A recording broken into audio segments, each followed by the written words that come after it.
Recently, the final installment of the original trilogy of Star Wars films known as Return of the Jedi celebrated its 40th anniversary.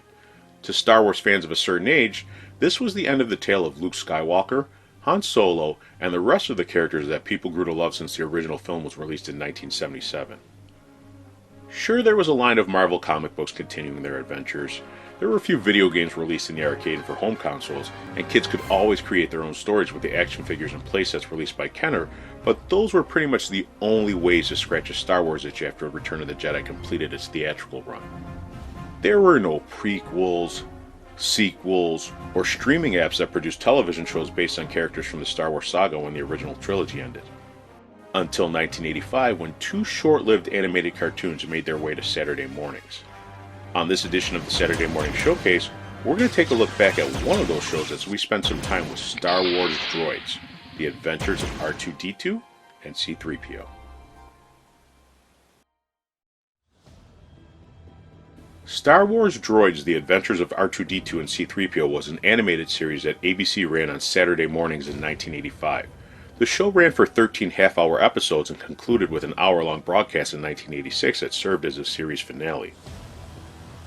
Droids takes place roughly 15 years before the events depicted in Star Wars A New Hope and follows the adventures of R2-D2 and C-3PO before they hooked up with the Rebel Alliance. Over the course of their adventures, the two droids would find themselves in the company of new masters every 3 episodes or so, which resulted in them encountering new situations and villains.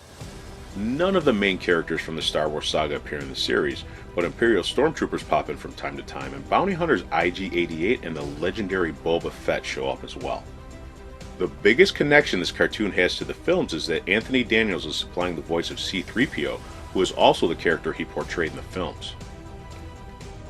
While Droids has its fair share of action, none of it is over the top, and the show definitely fits into the model of a Saturday morning kids cartoon from the 1980s. Each episode contains quite a bit of ridiculous slapstick, including a moment of R2-D2 breakdancing that, frankly, I will never be able to unsee. The problem with all of this is that while Droids is entertaining, there is nothing about it that is mind-blowing as some of the events from the films or animated shows that take place after this one. It's just kind of there. And I think without the Star Wars license, this would be just a run-of-the-mill sci-fi kids cartoon, which is unfortunate because this cartoon had a lot going for it. Star Wars was still popular, the writing staff had talent such as Paul Dini, who later played a big role in one of the best animated cartoons of all time, and the show has a catchy theme song from Stuart Copeland, who was the drummer and founder of the band The Police. Just like any Star Wars property, Droids had its fair share of merchandise.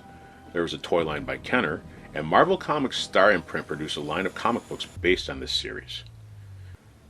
If you're a Star Wars fan who's curious about the show amidst its run in the 80s, it's streaming on Disney Plus for a new generation.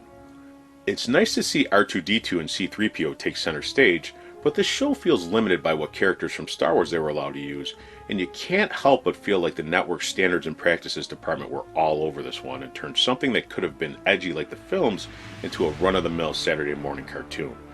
But at least nowadays we have shows like the Clone Wars to show exactly just how cool a Star Wars animated series can be. Star Wars Droids: The Adventures of R2-D2 and C-3PO wasn't necessarily a bad show, but it wasn't a great one either. The show felt as though it had the potential to be so much more, but unfortunately this cartoon was an example of how you can't just put the name and characters from a popular license on something and expect people to watch it on name value alone. Thankfully, Disney and Lucasfilm finally figured that out and have been putting out quality Star Wars content for years.